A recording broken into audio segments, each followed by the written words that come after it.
Today is May 6th, 2022. It's episode 193 of Maelstrom Radio.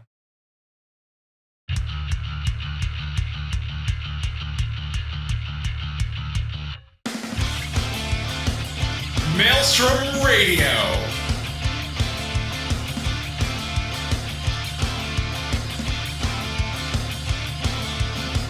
With your hosts, Gladys and Shitter.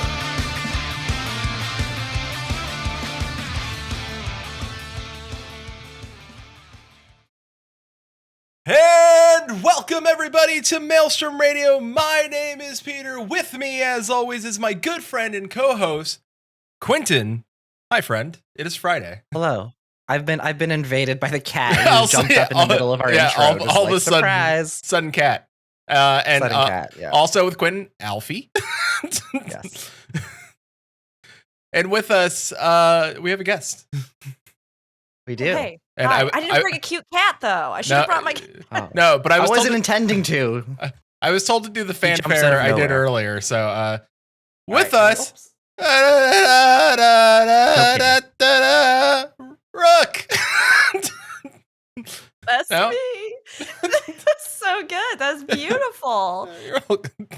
I feel so regal now. Really, honestly. Did you not have there's a list of titles here for her too. There are a list of titles.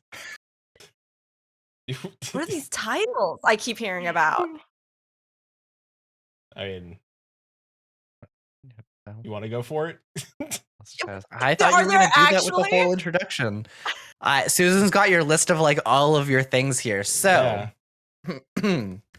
Oh no. welcome, Brooke. Previously known as Bird of Chest, host, streamer, caster, creator, focusing mainly on Final Fantasy and Guild Wars 2, ArenaNet partner, Aetheryte Radio host, and Rainbow Arcade member.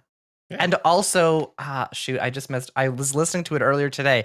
I'm forgetting the name of your Guild Wars 2 podcast as well. Oh, the Lightbringers. Lightbringers, thank you. Like I was listening and watching earlier today. I'm like, why can I not remember this? My gosh, Susan the Champion. I honestly thought you were just joking about there being a list And a of. great singer. No, there truly is a list. There's a list. Yeah. We could have done like the quick list of Rook, doer of all things. All right. Fusion also wants to add Mother of Dragons, Hoarder of Inventories, and second rebrand of her name. Thank you, yes. Mother of content. Thank you so much for having me, though. I'm so happy to be here. It's great to get to join you for episode 193. You're getting so close to 200. It's almost there. That's terrifying. It's 6 years, almost 6 years of Final Fantasy 14 and MMO podcasting. It's truly terrifying. It's truly scary. Whew.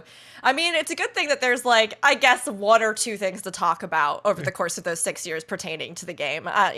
Maybe. You just kind of rehash those couple topics. Sometimes I guess we get new content, like an expansion drops or something. But yeah. Yeah, I mean, short story. It's like, hey, best friend, you wanna talk about Final Fantasy 14? Merweb's cool. Let's just take Maelstrom as a thing. Okay, having recently just done all the rest of the job quests and finishing the Merleveep one, I have to say I didn't think it was possible to love her more than I already did. She's best, but it did happen, and she is amazing. And you two, you picked the right one here to theme it after. Very good, very good. Hard agree. Yep. Other ones are pretty cool, but I mean, they can't stand up. No. A big pirate lady can't go wrong. Hard agree. Hard agree. So let's do something that we love doing when there's cameras here, and it's showing your desk smalls, your smalls on your desk. So Rook, what cool toys or knickknacks do you have on your desk? I mean, I have a lot of stuff right now that is just like piling up, but I think I have to go with my most recent acquisition that I'm very excited about, which are that I never put keychains on actual like bags because I'm scared I'm gonna lose them. So I just keep them and prop them up.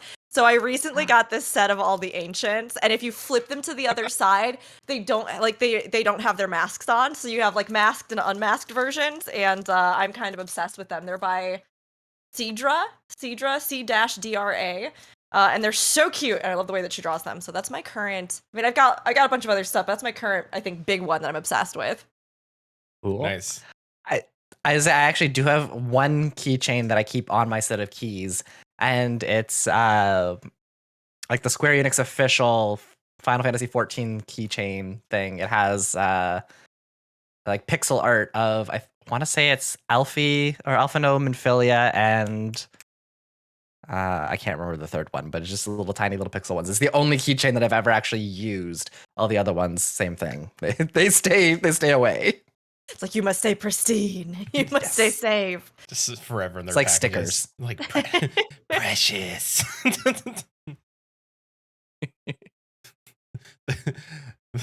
The precious heart stays in the package where it should remain. Yeah. It's like, I have all these pins and things that are over here going like Istinian, Graha. I'm like, maybe I'll get like a hanging pin banner.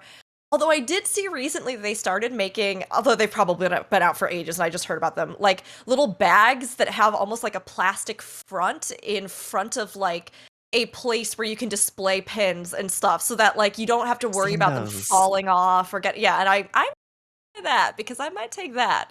I just can't risk it otherwise. I lost too many pins, too many keychains by actually putting them on stuff.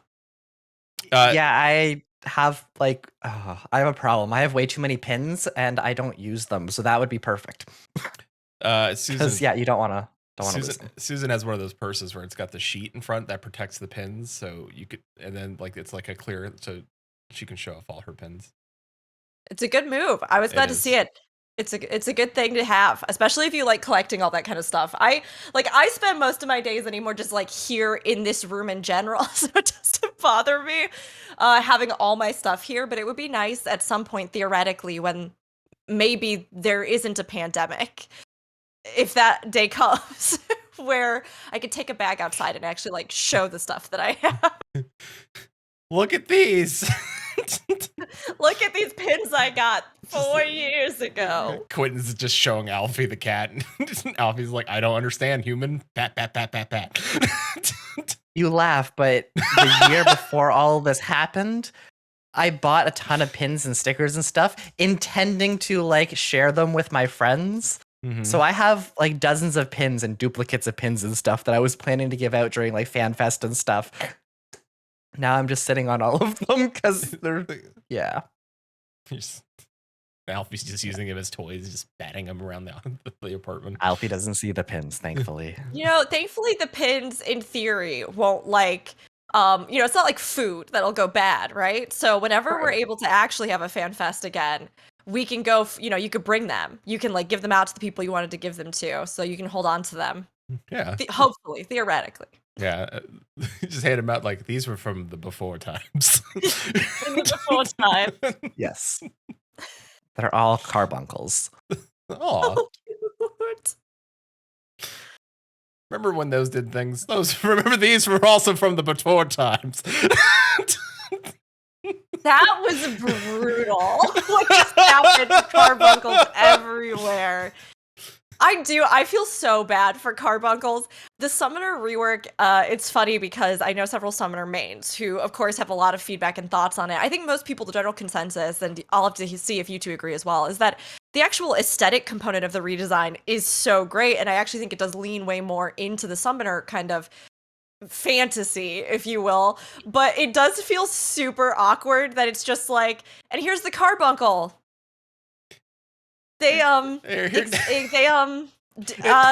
here. They exist. It's like you bring your pet to work day. It's like it just showed up. It's like, well, that's here. I gotta. Like our pins, keychains, and stuffed things, the carbuncle is just for show now. Yeah, it's pretty much. It's like One Punch Man. It's like, whose small child is this? Good little boy. He does cast. He has his little thing that he does, but it does very much feel like the little kid in the corner who's like, "Look, I drew this picture." You're like, "Oh, thank you for the picture shield, Carby. Good job, great." Look at you. Put it up on the fridge. It's like it's like, all right, there you go, and it's like, it's like, good for you, kid. You did it. They're so cute. I guess if you're that cute, you don't really have to be good for anything. Great, we need to get puppy pads for Carbuncles. We keep our cats around. I was gonna say, you just described half the Scions back in like 2.0, so. Oh, geez. Wow. We've had a lot of burns just firing off here in the last like 10 minutes. Great. Just all hot takes. Nothing but hot takes. Well, let's get into what we did this week, and then we'll get into talking about all the things. This should go fast. It should go fast. You did a thing. I went to a Renaissance festival on the weekend, which was really cool, and there was way too many people, but it was all outdoors, and I wore my mask because safe, and I tested afterwards, and I'm negative, so we're all good there. But it was nice to go out and see people and meet some people, and I got to wear some pins. I actually did wear pins. It was exciting. I had 3 pins on because I was sitting in line for 2 hours waiting to get into the parking lot, and I had pins. So I'm like, I'm just going to start putting pins on me and see where it goes. But that was pretty much my whole week. I did a little bit of ESO just because it's around. But yeah, it's while I was out at this Renaissance festival, though, or the Ren Fair, you were busy, I hear. I was busy. So had a busy Saturday. If you didn't listen to our last episode, we did a live episode. We interviewed Lemon Drop. So hi, Lemon Drop. Recipe Report in chat. So I suggest go listen to that episode as well. Not now, but when you get a chance. And also after that, Susan and I went to a Final Fantasy 14 RP event. Lucky Sparrow, that it was on the Crystal Data Center on Balmung, did their farewell, their final show, and it was great. It was super long, and what a showing! What like the audience that came out within before the first dance routine / song started, they capped out the inside of their house. Like they could not have enough people inside, so they had to take and set up the whole stage outside. That's how many people, and it capped out their yard. Like people couldn't exit the house, so we had to like have people exit the yard and go far enough away so people, all the dancers could come outside. So congratulations again to Lucky Sparrow. It was a wonderful event. It had a blast going there. If you can, if you go to our Discord, there may be a small a link to like a short summary version of what happened that night. But to give you a rundown, a super fast rundown, they do dance and lyrics to actual music, and they rewrite lyrics and stuff like that. But they do all the emotes, truly scripting emotes in game, like almost breaking emotes. It's fascinating and complete dance routines. It was a blast, just a blast, and they deserved every bit of every person that came out there. So. Congrats to you for 5 years, and thanks again for all you did for the Final Fantasy 14 community. So, a lot of fun. That's what I did. I was always so impressed by any of the groups that are able to do that, like with all of the emote scripting and things. And it's funny because I have a background in theater, so like the idea of choreographing stuff is not, like wildly baffling to me, but when it actually came to realizing that people were using tools in the game to get so creative and do these other things, and then I'm over here like, I push buttons, they mostly work most of the time, like mostly I do pretty good, I think.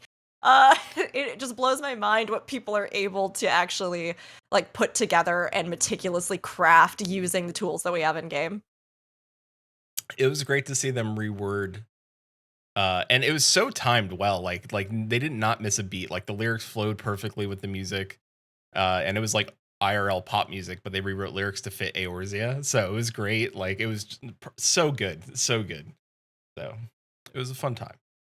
I will, and if they do, I said in 20, I was like, I sent them a message in game before we took off for the night. I was like, when you do a reunion tour, let us know so we can promote the heck out of it. So. Can't wait if they come back and do like we're back for one more. so, well, it's time. prefer to interview Rook. I won't do it again. I'm sorry. Please do it just the rest of the podcast. I mean, I can't speak to the listeners' ears, but I will be delighted personally. Wait till he adds it to his soundboard. Oh, I will do a clean cut of that, and that'll be on our soundboard. Yeah. I don't think you can get a clean cut, but good luck. Oh no, I will not. I'll just record it after. I don't think I will. I have the technology. I can do it. Susan's already vetoed it. No more. Thought we decided no more music sequences in MR. That's not a music sequence. That's fanfare. It's like Prompto from 15.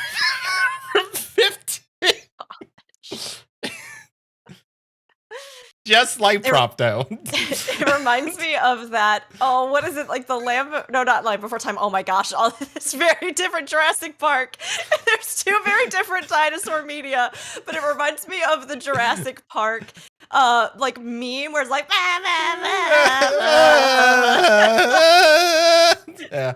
Although I would love to see Land Before Time with the Jurassic Park theme. It would be a very different story if halfway through the Land Before Time you realize that they were all like they had killed all the humans that had once used it as a vacation island and like were chasing down innocent children to devour them. It'd be very different, a pretty different movie. Sad, but for a whole nother reason. Littlefoot runs rampant in Sandals, Jamaica. It's all inclusive. All right, let's get into it. So Rook, please, for people that don't know who you are, can you enlighten us of who you are and what you do on the internet? Yeah, sure, absolutely. Hello everybody. I'm Rook, aka Rookuri, but spelled with U-R-I. So R-O-O-K-U-R-I. I used to be Bird of Chess, and for a handful of years, you could catch me under that name, but we just had a rebrand at the end of last year. And I have always been, well, except for my very, very early Twitch days in which I decided I would be a competitive Overwatch streamer. I have, despite that brief period, I have always been an MMO-focused content creator. So Final Fantasy XIV and Guild Wars 2 are the two main games that I do a lot of the foundation of my content on, and I just love them both to death. I love MMOs as a genre, though, so if I'm not streaming on my channel, usually 2 to 3 days a week, I'm talking on the podcasts that you so kindly mentioned earlier, so either the Lightbringers podcast or Aetheryte Radio for Final Fantasy XIV. And then I also just do a bunch of other stuff. Just at the end of last year, I started getting into YouTube, so we started putting up lore content, playthroughs. You can take wild emotional journeys with me while I salivate over the ancients, which those now it should be all coming together with the keychain choice that I made. But I've even done stuff over there to make use of that theater and voice background that I have. We did a cover of Answers. And I've been very, very lucky to have opportunities working with both Final Fantasy XIV and ArenaNet, which does Guild Wars 2, either doing hosting opportunities for them or recently Race to Worlds First casting, which I've been doing for 14 and I just did for the Ultimate. So I'm kind of doing a little bit of everything in many places, but always about Final Fantasy XIV or Guild Wars 2. Everything all at the same time. All of it. Yes, yes. With Overwatch 2 coming out, you got any plans to come back to one more time, just doing competitive? Don't tempt me. The thing is, we just I don't need to, because we just got Crystalline Conflict in Final Fantasy XIV. True. And I had barely played PvP. I mean, I had dipped my toe into PvP in 14, but I had bounced off of it pretty hard, and every now and then had the idea like, oh, maybe I'll play it. And then they did the revamp, and then Crystalline Conflict came out, and I've been obsessed, and I can't stop playing it. And I've So been good. ranked, and I've been casting PvP tournaments, and so yeah, I think I'm pretty good with that, and given some of the context of other stuff with Blizzard recently, until there are some like really major changes, I just haven't felt totally comfortable supporting, unfortunately, a lot of their products. Which is just such a bummer, because there is some really great stuff, but there's a lot of other things and great people that also work there. Everything else aside, but yeah, I'm not gonna do Overwatch 2 yet. Thankfully, Final Fantasy had my back, and they released basically Overwatch in 14, so it was good for me. Thank you, Yoshi. I know I think we both agree still. Like Quinton and I are big Diablo fans, and we were like, we're gonna play through all the Diablo games up until Diablo 4. And then all of a sudden, like, we knew Diablo 2 Resurrection was happening. We're like, oh, it's gonna be great because that's the game that like we both fell in love like with Diablo and all, like everything came out about Blizzard. We're like, nope. So I know, and it's so tough because the thing is that everybody has to make their own call on it. You know what I mean? And we've talked a lot about this. It's like so many people have so many years of history, just like you were saying, these connections and emotional connections to various, time periods within Blizzard or, different parts of WoW or different games or titles. And it's not like, I would never be like, hey, I know that this game means so much to you. Like, if you don't support, if you play the new stuff, then like, I can't talk to you or anything. It's like, no, obviously this is not the player's fault. It's not something that it's just so hard because I think so many people do love so much. But then, of course, we have to always make those calls and advocacy and mental health. And you mentioned earlier Rainbow Arcade, which is one of the stream teams that I am on, which is an LGBTQIA plus stream team. Like a lot of times those issues in the gaming space, I really try to keep like a strong eye on them. So like for me, it was just like, no, I cannot do this. I can't support it until we have really visible change, which was tough, but it's just what happened. We were very lucky and privileged in that we don't, like, Blizzard games have never been our strong point. We might have streamed a little bit at some point of some games, but it's never been a focus for our channel. So even when we did do a brief stint as a variety streaming channel as opposed to 14, it was never really a big focus for us. So it wasn't a huge change for us to suddenly just not stream them. Yeah. But you mentioned recently, you've been doing a lot more casting recently. Most recent, I think, was the Race to World First with Dragon Song Ultimate. How has that been? Like, we talked about it a little bit before stream and a little bit at the beginning of the stream with you are currently wearing so many different hats, doing so many different things with content creation, and now you're adding just one more thing into all of this. How has that been? It's been fascinating, honestly. I think so many of us, we consume so much different media, right? We probably have watched esporting events, we've heard casters, or we've listened to podcasts. We have watched streamers, maybe, we even have streamed for our friends. Like all the different contexts, making videos on YouTube, right? I mean, like all the different contexts of creation and or broadcasting are also unique. And I feel really, really, really grateful, honestly, that I have an arts background, because it was one of those things where like adapting to many of those different roles felt very much like something that I had trained for. And, it's great to be able to get your money's worth when you have a theater degree, a voice and theater degree. So, I mean, I honestly think I've been really lucky in that regard, that like picking up on some of those nuances that other people might not is something that I have felt like I have the tools to be able to do. But even so, like learning about casting has been really eye-opening. There are entire people who just like dedicate their careers. Funnily enough, talking about WoW, right? We even had on this most recent Ultimate World First race various casters who are very much known for casting across the board in multiple MMOs, and some who have the most experience in World of Warcraft. And right before Ultimate, I had been asked to and was able to cast for WoW's Race to World's First with BDGG, Big Dumb Gaming Guild, because they were raising money for an incredible cause with mental health support. And, again, it's like when you see people doing good with a bad situation, you're like, yes, like, let's get in on this. And across the board, like the techniques, the things that you have to juggle when you're casting something like that, the sheer amount of knowledge. I was like an obsessive spreadsheet person because I was like, I don't know anything about World of Warcraft. So I'm like, okay, what are the mechanics? You make it sound like you do. I know. I was like, what are the mechanics? I need to at least know. I was like, somebody tell me some words that sound like that's what a person that plays WoW would say. Great, I'm going to add those in for flavor. What are the ways that people pick up cues to pass off like the back and forth of live commentating versus something like a podcast? What information do players want to see? When do you know that you need to focus more on like color and flavor exchanges or conversations, as I've heard people call it behind the scenes, or stuff like technical commentary? How do you deliver information to a wide audience that has a wide range of possibly even language, location, or experience levels within the game? So yeah, it's actually been really fascinating. I have fallen in love with it in a way I never thought I would, and I'm just really hoping I get more opportunities to do more because it's so fast. It is, you just learn on the fly, you adapt on the fly, you never know what's going to happen, and who you're paired with and who you're sharing the desk with also completely changes the experience and creates some really fun moments. So yeah, I had a blast with Dragon Song. It's probably one of my favorite events that we've cast so far, just because, oh my gosh, that fight is unbelievable. Incredible. It's incredible.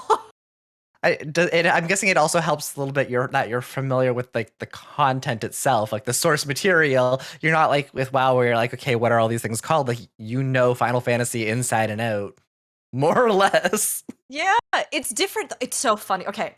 This is no shade to anyone that plays WoW. I want to be really clear because WoW rating has its own really unique things, and I actually had a blast learning about them. But I actually found it much easier to go from 14 casting to WoW because it's, I was like, okay, so like, what are the cooldowns you're playing around? Okay, cool. And like, how do you structure? Okay, great. And you have more players. So like, how are you picking the lineups? All right. How does gear work? But I found that a lot of World of Warcraft casters that come to 14, especially for something like Ultimate, it is wildly overwhelming for them.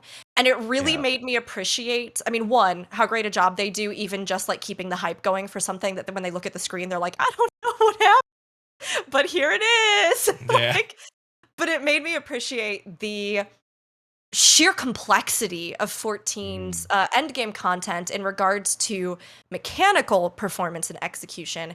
I really think that 14 right now, and I raid in many different MMOs, so I really think that 14 right now has some of the absolute most complex, just straight up mechanical components of fights. Because I'd be like looking at the little like, spreadsheet that I'd made for like a boss and of course there's more bosses in a raid wing in World of Warcraft, but there'd be like 3 anchoring mechanics that, you're going, okay, so what are the 3 things they're juggling? This, cool. And then there's a lot of outgoing damage and healing versus something like 14 where a single phase of a fight is like 5 pages long. And you're like, okay, and then you move 2 steps to the right, and now you're gonna move, range stay out, debuff is out, everybody count to 3, in we go, out we go. Like, it's a very different beast, but it's incredible to see how the designers do things differently and uniquely in the space. So.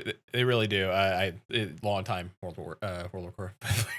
I completely agree. Like when we before everything happened, we did play Shadowlands for a bit. We did raid for Castle Nathria. So like a lot of the mechanics are very different because a lot of Warcraft thinks about the size of the group and has people do specific jobs during a raid. Like you're going to be doing this, and like the tanks will hold people, and then like when I watch raids for World First, they're commenting on like, okay, this is the section where like the DPS have to hold these ads specifically right here, or else they'll wipe the whole rate. Like there's a lot like that. You're right. Like where Final Fantasy is very more mechanically driven, World of Warcraft's more like everyone's got a specific job during that raid and these phases and how it changes. Very different. Totally different than how everything, and even and some of the ESO, I don't know, I guess they're called raids or what they're trials. Yes, the trials. Oh, the trials in ESO are very different as well. Like those are like, oh yeah, we're gonna do ultimate hard mode. It's like, what's ultimate hard mode? It's like oh yeah, you don't kill any of the ads, and like you just get spawned 4 bosses. You have to try to kill all 4 bosses. I'm like, what do you mean 4 bosses? What do you mean? I know. ESO is so interesting because like the range of difficulty is also pretty buck wild. Like you get into a veteran dungeon, right? I remember I waited so long in ESO to do veteran dungeons because I'd heard that they were like the stepping stone into trials and what would be considered end game in ESO. And then I went into one and I was like, this was easier than some of the normal dungeons I've gone into. What just happened? And then you do another one and it's like, we were in here for 1 second? How did we die? And you're just sitting there going like, what in the world? ESO is much more, it's kind of closer to Guild Wars 2 Endgame in that it is just sheer instantaneous chaos. Like you're dealing a lot of times with abilities that aren't even like single target oriented. So a lot of what you have is all like AoE healing, AoE damage. Of course, there is a lot more complexity than this, right? There are certain things in build crafting and theory crafting that I think really add an extra layer. But like it is so much more like almost the in the moment awareness of the field. You have dodge rolls in those games, which also completely changes everything up. You know, like you see people halfway across the arena and you're like trying as hard as you can to just like throw out this like spam your AoE heal, like just to try and keep them alive because the outgoing damage is so intense because they know that it's just like a very different beast. But yeah, it's like every single end game will have its own thing that it shines in and its own challenge and its own unique conception. It's just that in 14, I mean, like you said, it is so like technical, mechanical. And I had a lot of fun learning in WoW about like I think more of that like personal responsibility and the like the way that the players specifically in the moment, especially because their gearing system is so bizarre. That was one of the things that really caught me off guard, that like they were doing worlds first, but they had to keep going back simultaneously to old content just to try to get the gear that is an RNG drop to be able to be at the base eye level that the things were tuned for.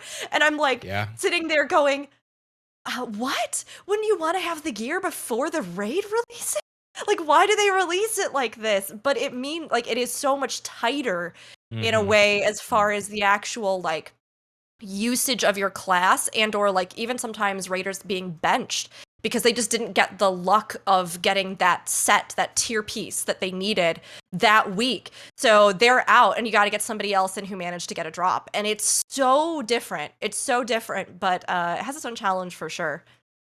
Yeah. Not having as much RNG in 14 is very nice. Yeah. ESO's got its own weird set of things too, because like ESO, it's like, you might. Well, no, it's not a bad way. It's like they have sets, and like like the way the sets work are just like, you might have to go run this like old dungeon or raid, and like if you get this whole set, it's like then you're like God mode.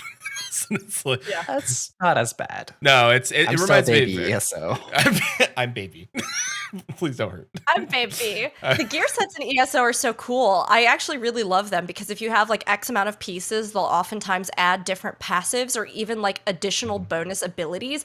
There are some that like will summon little healing golems. There are some that like if you have them, it'll cause a lightning strike to hit down you randomly, or it'll pulse a heal, or it'll do damage reduction on your part. Like they almost add unique like passive abilities in a sense, like things that will just happen as you go through, and or that like buff out a very certain play style or build that you might be working on. It's super different. I actually don't know many other MMOs that are doing anything really specifically like that. It's usually just that like you need all of these for eye level or some kind, you know what I mean, or like passive skill sets as opposed to unique abilities. It reminds me of old school like MMOs for sure. Like like this belt summons a small ghost that helps me during battle. Like, yay! Yes! And sometimes from a role-playing standpoint, it actually, because I do everything from role-playing to endgame, so like, it actually is really fun when it comes to role-playing stuff because there are a lot of options with your class, but then you can also get a gear set that like, I don't know, maybe you headcanon that this character, I don't know, it leans into fire magic or something, and so you get this whole set that has like this passive ability that summons this magma field or something. Like, it's really cool in that sense that it, I think, allows you to integrate various components of things to create your own sort of playstyle and flair. Yeah, I would RP a guy. I kind of feel like a lot of belts. I'm sorry. Belts don't exist anymore. Not in 14, but yes, there's belts. True. I think that's one of the things that a lot of games these days are kind of missing, is that like extra little bit of flavor that they can have with like every single item doesn't need to be geared towards end game or like combat oriented jobs. Like you can have, like, we have glamour and stuff that makes you look cooler, but what about the things that can do things? Like I remember way back when I started playing MMOs, like EverQuest 1, EverQuest 2, there were so many items that just had cool effects. Like I remember spending hours and having like, I still have memories of like farming for this item in this haunted castle, and all I wanted it was because it made me look like a dark elf. That's all it did. I mean, it was a cool item, but it made me turn into a dark elf, and like we don't have those anymore. Yeah, the closest I guess would be like in Eureka, they put some of those 11 like nostalgia items, I guess would be the word I'm looking for. Where like there's but it's still just the glamour though, right? Yeah, well, one of them increases your base running speed in cities. Mm-hmm. But I think like but you know what I mean? I agree with you. I think that it would be kind of fun to have stuff like that, or even to have additional cosmetics. I think they've always been very careful about the visuals that they cultivate in 14 in regards to like special effect weapons and armor sets even are usually like very specifically doled out for like relics or, you know, extreme primals or ultimates or as opposed to, you know, just like everybody getting to live their Rainbow Sparkle Barf dreams. But I would like some more Rainbow Sparkle Barf. Thank you very much. I would love it if I got one that, made me look like, you know, I don't know, some ridiculously cool entity, or gave me a cool, like, made my stone or made my skin look like it was granite, or I don't know, just something cool like that. That it doesn't have to necessarily be just stats. It doesn't have to be BIS or best in slot. It just would be coolest in slot. Fun time. Extra rainbows. The only thing that I've been wanting, and I've wanted this for probably close to 20 years now, is just let me levitate. Let me hover a little bit off the ground. Like I don't make me walk. I just want to hover. Just give me like a I don't want to fly. I don't want to fly. Just a slight hover. That's it. I agree with you.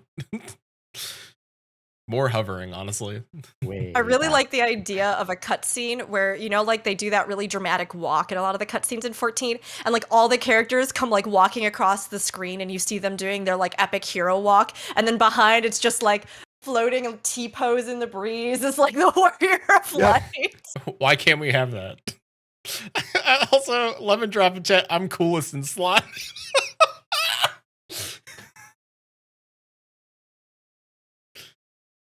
I love it. I think it's been a while since I jumped back into Guild Wars. I think Guild Wars does this a little bit though. They have a little bit more flexibility in terms of like having fun with character items. So I know that. Yes, they do. Mm-hmm. Yeah. Yes. Some would say a little too extreme. I personally don't think there's any such thing. No. Also because, like, I think a fantasy world is as fantastical as you want to make it. You know what I mean? Mm-hmm. And it's never felt to me in Guild Wars 2 that people, I don't know, look completely ridiculous unless they have really gone out of their way to make that happen. And in that case, I'm like, you go for it, because there's all kinds of wild stuff that you can do. I mean, all of the gear has multiple dye channels, so you can dye everything on it, the fabric, the metal. You can like select and pick all of those, and all of the dyes are, a lot of them are like achievement based. There's rare ones, there's special like birthday rewards for each year that your character, you know, turns over their creation date. And all of those unlock account wide. So like there's really special ones, and ones that have like different effects, or like a pearlescent effect, or like a shadowy kind of effect. So you can do all of that, and then there's also on top of that actual like back pieces. So like we have the wings in 14, yes, the capes and the but we got backpacks and wings, and they're all like fully animated. So like if you have like dragon wings, they actually move when you like are moving or when you glide and stuff. And those are all dyeable. And then they also have like infusions that you can put on your gear that create some kind of like additional like magical effect on your gear. So sometimes it can get a little wild if you got like 5 infusions and sparkle wings and the unicorn rainbow bow that goes like every single time you fire it. The last time that we were playing a few months ago, we were just wandering around one of the zones. I think we were doing some of the like 8 equivalent type like zone events. Just kind of messing around on stream, I think. And all of a sudden I saw this thing shoot out, and I freaked out, and I started Googling as much as I could. And I'm very sad that it's a legendary bow, but I found about the Dreamer. And for the people who don't play Guild Wars 2, it's a shiny rainbow bow, and it shoots rainbows, and it's amazing, and I wanted it, and then I realized it's legendary, so I will never get it. There's a pixel dinosaur, and I fell in love with that. I wanted that. Pixel dinosaur is good. Yes. I want that 100%. I also, when I did play, was a mesmer, so that doesn't work so well with the bows either. You could probably do some kind of build. Now, would it be optimal? Probably not. No. But, live your dreams. Do Yeah. whatever you want. I have the power of rainbows. Yeah, the good thing is that there are a lot of good rainbow cosmetic items, which does make Pride each year in Guild Wars 2 a real blast of a highlight of the Guild Wars 2 year. We do all sorts of marches and stuff in the game, which is a lot of fun too. But it is I will just be doing in a month. it's like a literal rainbow explosion in Guild Wars 2, which is great, honestly. I mean, we even just here in our most recent expansion, and I won't like give any really specific spoilers, but we essentially had a same-sex marriage in the actual main story, which was incredible, and I cried like a baby, and it was beautiful. So, I mean, it is so interesting. And then like 14 as well, for being a Japanese MMO, does some things that are very progressive, other things where I think they are still learning on a larger scale what it means to have an international audience, and like, how they across the board kind of push things there. But it's really interesting to just see how different MMOs like, handle a lot of things, everything from cosmetics to, social commentary, themes, diversity of character creation or customization, like all those different things, right? Like, because they all reflect a lot of stuff. And we have a diverse player base, so it's cool to see how MMOs kind of continue opening that up, or where some, can still continue to improve. It's they're coming a long way. Like there's just they have to like, it's no more like they'll just deal with it. Now it's just like, no, we have to change the times. It's it's one of those shout out to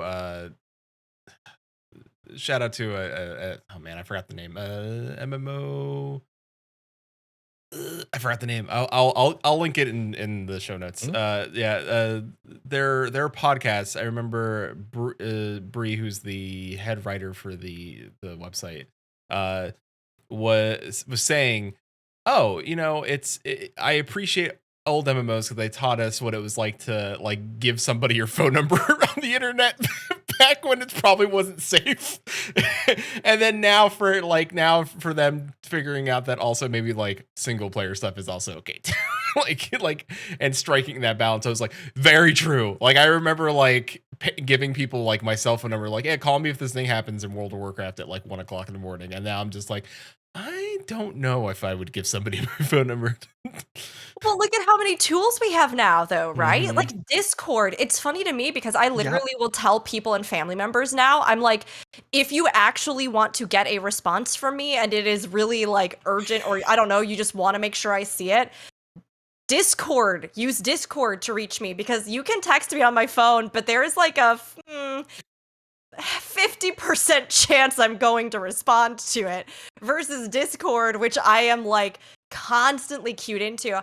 It's actually so funny because one of the first friends that I made through gaming lived in Britain, and I didn't know that international phone rates were a thing. No. And I did call him when I was about, I don't know, 10, maybe it must have been a little older, 11, 12. And I did talk to him for 2 hours. And then I did have to pretty much sell myself in all my chores and every single one of my like quarters that I would earn for doing chores each week back directly to my mother for I think a good 2 years for that 2-hour phone call. So it was bad. She was real mad at me. Yeah, she was really mad at me.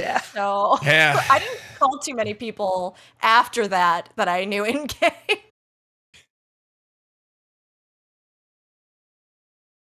Really good that people nowadays have Discord to just make free calls all over the world and not have to think about these things. Yep. By the way, the publication is massively overpowered. By the way, just want to shout out to them and their podcast. Great podcast, by the way, if you want to know about all things MMOs. So free plug. They're nice people. They're good. Coulda, woulda Skyped. Skype was not around back then. No. Show of hands who remembers who paid for a Vent or not Ventrilo or TeamSpeak server, because I did both. Yeah, I paid for them. I might have paid. I think I might have later.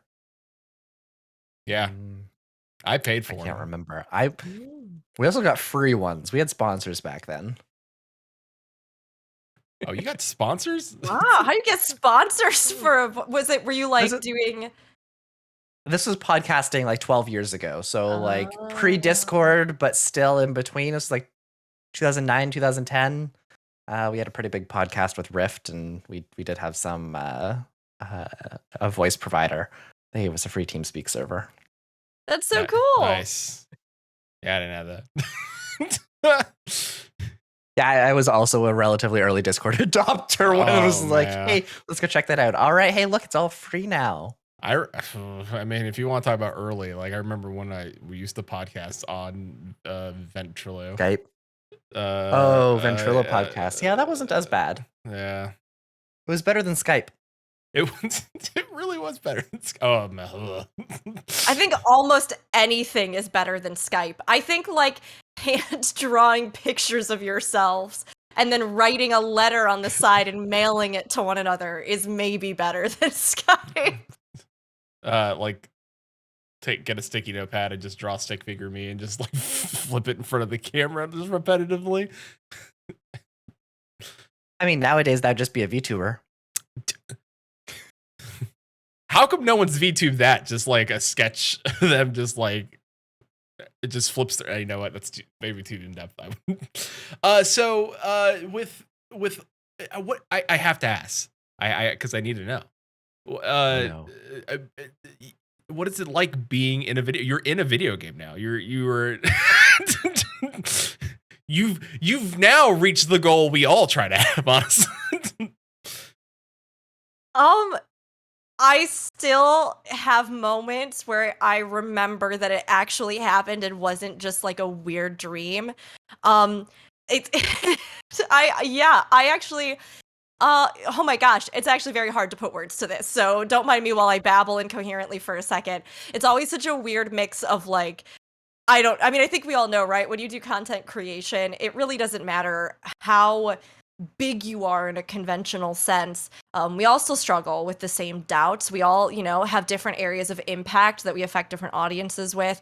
We all hope that in some way, shape, or form, we have contributed to the community and made people's days better in like any way whatsoever, even if it's like a single human being that was like, hey, I'm really glad that you did that and that you made something. We all really hope for that. And it's been kind of wild because for anybody who doesn't know, I just had an NPC made of me in Guild Wars 2. And I really think that's a testament to the ArenaNet team more than anything. Even before I even had the audience that I have now, ArenaNet really took me in, and they have been nothing but kind and encouraging to me. All of the people I've been able to work with at the company, all of the, my partner rep, to their community manager, Ruby, it was one of those things where early on I had some opportunities with them, and I was just like, okay, I'll do whatever it takes to just like get my face in front of them. I paid for like flights out to Seattle to, go to this premiere event that they had invited me to. And then I, flew myself back out for the extra live stream that they do each year to help co-host that for them on their live broadcast. This was a couple years ago. And from there, I just really was lucky to get to continue to work with them in mental health campaigns, to do pre-show hosting and scripting out of story recaps of the game for their expansion releases. And like all of these things are just opportunities that they gave me because they enjoyed working with me. They thought that I was making a positive difference in the space. And they saw me even when, other companies may not have, and said, hey, we really want to foster what she's doing. So all of that to say, I didn't expect that they would do it. It blew me away. It blew me away. I had thought at the start of this year, I was like, They've put a couple nods to other creators into the game here or there before. There's a location that's a peach tree that's in honor of Aurora Peachy, who's an incredible creator in the community and somebody I look up to very much, and really am lucky to know. There's a teapot for Mighty Teapot. There's a couple little things like that, but I had said to myself at the start of this year, I was like, oh, what are next goals? What would be things that would be like, this would be incredible if this happened? And I was like, oh, it'd be amazing if I ever got a tribute in Guild Wars 2, but I didn't think it would actually happen. And then I got the message from Grouch, who is such an awesome guy, who actually started out as a content creator and is now the director of the game, which is incredible. Nice. And he was like, hey, the devs want to put you in the game. And I got up, and then I went to my partner, and then I scream cried, and then I danced around in circles in the living room, and then I went back to check the message 5 more times, and then I tried to just like keep it cool because I knew I couldn't tell anybody until it went live. And no, it was incredible, and it was honestly just because that team cares so much about all of the people that promote the game. Sorry, that's kind of a long ramble, but I am never succinct, so that's not really out of character for me.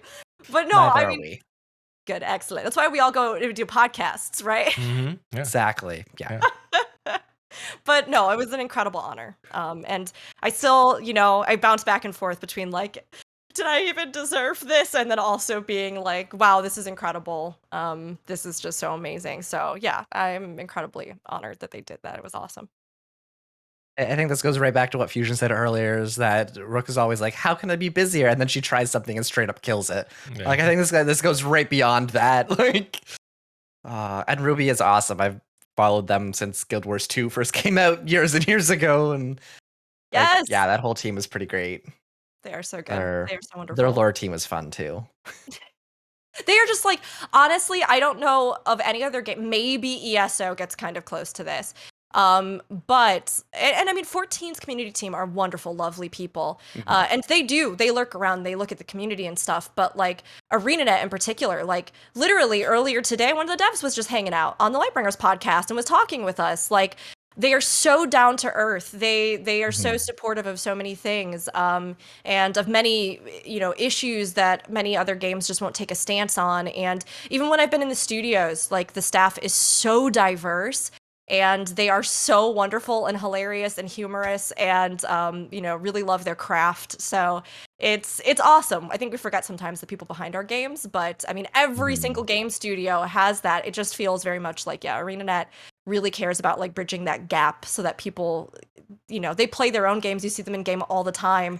There's achievements in game for like running content with devs. It's just I don't know. That's awesome. It's awesome. That's awesome. That's a Bungie level of fun, because I know Bungie always puts achievements in their games. If you play like a PvP match with a Bungie player, like dev, you get it like, oh, like killed the Bungie dev or whatever, like it's something like that, or played PvP, or did like a PvE thing in like Destiny with the like, oh, they did it even the old Halo days, like. That's always so much fun. And I can actually attest to ESO because our good friend of the show, Tibian, streamed ESO when he was on medical leave. He was letting his knee heal up, and he streamed it for the very first time.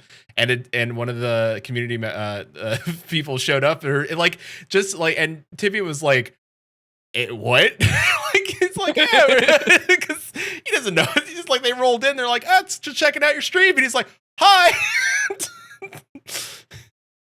Shout out, Timmy. Good work, bud. Now you're an official ESO influencer. So it's so special, honestly. Yeah. And I think more and more games and companies are realizing how invaluable that stepping stone can be. And like a lot of it as well, I don't know if anybody is out there and you're a content creator and you're looking at stuff like this. I will tell anybody that like a lot of times those opportunities that I had are like getting something like this in a game. A lot of it comes from both sides, right? Like one, the company has to be really open to actually realizing how important both their community, streaming, like keeping on top of social media trends, keeping on top of YouTube creators, creating opportunities for them to further promote the game and have farther reach. And, even like, it's so interesting because right in like the 14 community, there's all this discussion and debate about various things like showing parsing and all this kind of stuff, because there is no official partnership program for Final Fantasy XIV. It's not. And one of the things that's incredible about partnership programs like this is that when companies start codifying stuff like this and they create like clear-cut ways to apply, or they themselves get really involved on a large scale in reaching like the full breadth of range of creators, they can then also very clearly communicate the best ways that those creators can support what they're doing. And some of those best companies will, really clearly say like, hey, here are these things, these are our rules. It depends on what you're doing. Some of them have contracts or not, depending on, what you're doing with the partnerships. But like they can offer all these opportunities and then also like curate their brand in a sense. And like for anybody who's ever curious, like how do I start making the leap to form these kinds of professional relationships? I cannot encourage you enough to never underestimate the professionalism that you also put into those exchanges. You know what I mean? Take the opportunities to meet people and introduce yourself to people. Like conventions are big for that. Obviously, we haven't been able to, but with any of these programs, even applying, even just getting yourself out there. And then if you do have an opportunity presented to you, show them that you are reliable and prepared. It's so amazing to me, the sheer amount of people, professionals that I'll talk to, people I've worked with at Twitch, even for various events that they've brought me on to do, where they're like, you're the only person that read over the brief that we sent you. You're the only person that asked questions about the thing that we gave you a week ago. You're the only person that responded to our email and like locked down the times. You're the only person. And like, honestly, with ArenaNet, right? Like I said, those first couple ones, I took a risk. They said, here's an opportunity. And I was like, well, I'm going to scrape together what I can to go out there. And when I'm out there, I'm going to try my absolute best to be professional and respectful. I'm going to like show an interest and a passion for the game. And then that led to future opportunities where, eventually we get to this point. So it just goes to show that like, no matter what your size or range or whoever you are, especially when it comes to professional connections, like it's something that like you can foster and control in a lot of ways yourself. And that like putting forth a good foot with companies, and like with the 14 question, right? Like I would just advise everybody, like if you really do want to have any kind of working professional relationship, unless you are a mega creator, always adhere to terms of service. Always like try to make sure that if you want to work professionally with these companies, that you are doing things that they would sign off on if they were to endorse you, because that a lot of times can dictate a lot of things behind the scenes that I think people don't even realize about. I didn't realize about until I started getting into content creation and actually working with companies, Yeah, I think it's almost like that line you have to toe, because you kind of want to do your own thing, but you also want to still be recognized isn't the right word, but you want to be working with the company, I guess, with that. And a lot of companies, and I think Fusion mentioned this briefly as well, like saying that like Square Enix being a Japanese company, a lot of that kind of probably is why we have less of a reach with the community management team. And they've been doing a great job the last few years, like compared to 5, 6, 7 years ago when I started playing. Like the communities team they were silent. I don't think we knew who they were at that point, unless you were having to be on the forums or something. Like you might see a name here or there. Now they're a little bit more interactive in different places. They're creating memes on Twitter. They're getting there. Yeah. And they're great. Yeah, like you just said, you want to be a professional, but also not a kiss ass. It's a tough line to walk. Yeah. Yeah. But it depends too on what your goals are, right? Like, Yeah. if you are a content creator and you don't care about really, like, you care more about doing your specific thing in the space, then that's very much a choice that you can make. For me, I was always really excited by the possibility of being able to more directly, like, I guess, have a peek behind the curtain of the games I loved and be able to like bridge that gap between player bases and then the actual people behind the game in a sense, and the experience that makes us feel truly like we are a part of something in like a bigger way, than just a game that I bought and I boot up on my computer, and so for me, like I always had in mind trying to foster professional relationships. And it is funny because it has been tougher with 14, but we even just saw with the media tour this year, they invited far more creators than they had in the past, which is Yes, you need to. You need to invite a huge range of creators, and I encourage everybody that like go look for the lists of creators that were involved, because I saw so many people that were just like, it's always the same people, and like the coverage was bad, or I only like this person, or nobody did any videos about lore, or whatever it is. And then you realize that like most people didn't even look at more than 2 names off of the media tour list that were on the there. 2 names that they recognize that they know, and they ignore everyone else. Like, Everyone else, Yes. yeah. And some of that too is that like Square Enix doesn't officially publish, you know, like these are the people we invited to the tour. They don't actively promote a lot of that content either on their own feeds as well. So like it is so interesting watching them as a company start to grow and change in some of those mentalities, which is really hard when, as Fusion pointed out in the chat, it's like a huge international company that's based out of Japan. Yeah. Like that adds a whole nother complexity between everything else. But I think we are starting to see that more and more even Japanese game companies are realizing the power of something like content creators, which aren't celebrities in a sense, but they are, again, like a bridge between communities, and oftentimes how many people are just getting their information about games now, you know? Yeah. And I think a lot of companies are still trying to do that whole like cost benefit analysis piece of like, the more that they reach out and put themselves out there on social media and in these like working with content creators, it's a little bit more risky because you get to see a lot more behind the scenes. It's a lot more personal. There's a lot more potential for like, well, like as a content creator, even but especially when you're professionally working for those companies, to be attacked, to be put it nicely, like things that they have to deal with. It is a big risk for these companies to take on, and I think a lot of them, especially the older, more established ones like Square Enix and Blizzard and all, like they don't really want to have that sort of level of interaction to some point. Like they want the benefits, they just don't want to actually have to deal with any of the rest of it. Yeah. But a lot of the other companies you see, like the smaller companies like ArenaNet or newer companies that try to come in and they're trying to shake things up a bit. I think like they try to have that more personal touch, I guess. Having those community teams that come in and they want to interact with the players, they want to do all these sorts of very personal. My words are failing me tonight. You're seeing it a lot with like new MMO companies, right? Like the creators behind Ashes of Creation.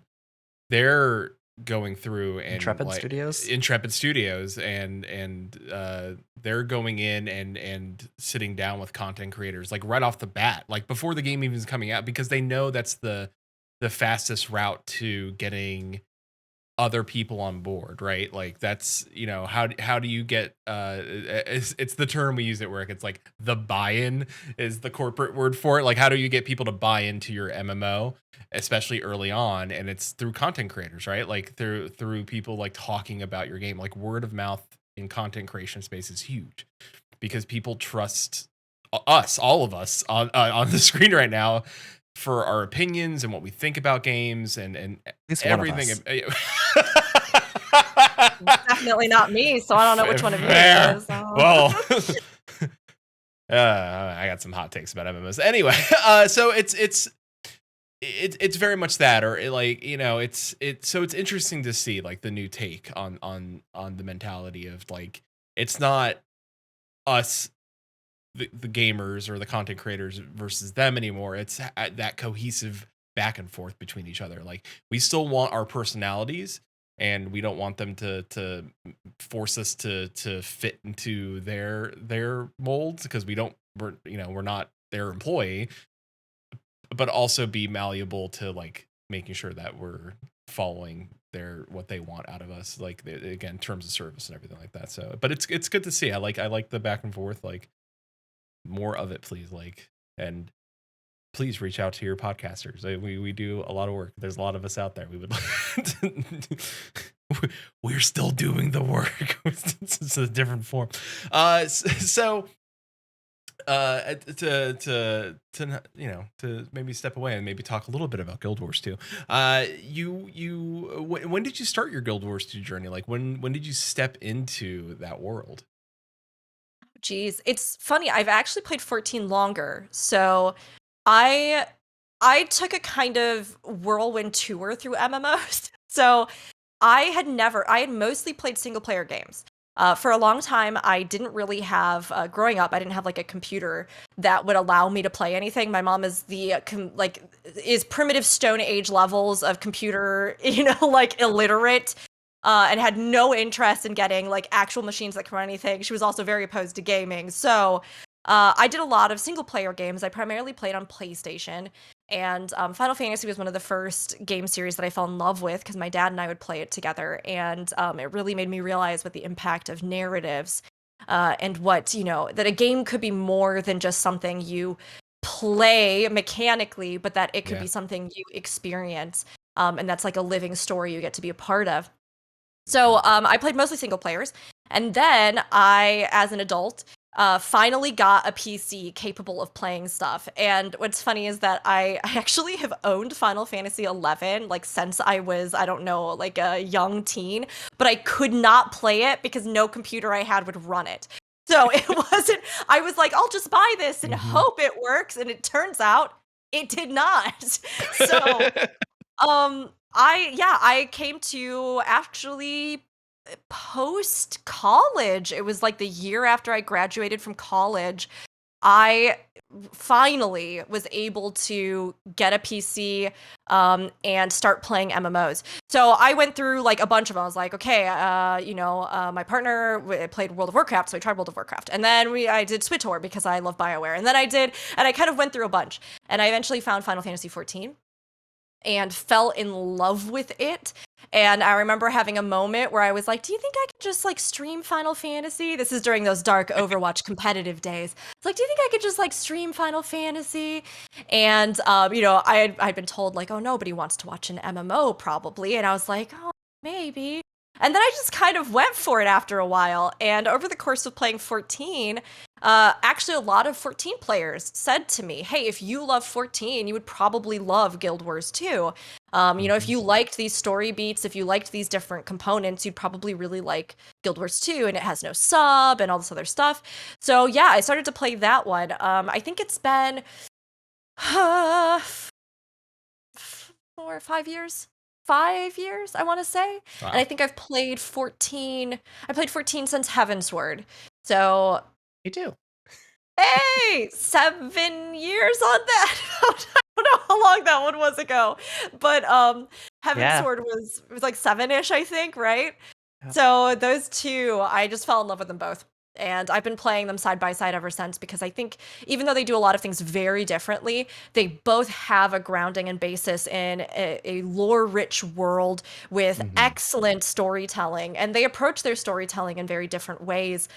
Interesting combat, beautiful music, well-written, and they shine in ways that I think complement each other. So, like the open world design in Guild Wars 2 is so phenomenal. And 14, a lot of our cinematic, storytelling beats and the endgame PvE, just like incredible. So like there's a lot of little components that either one just kind of balanced out for me. So I've played them both since. Yeah.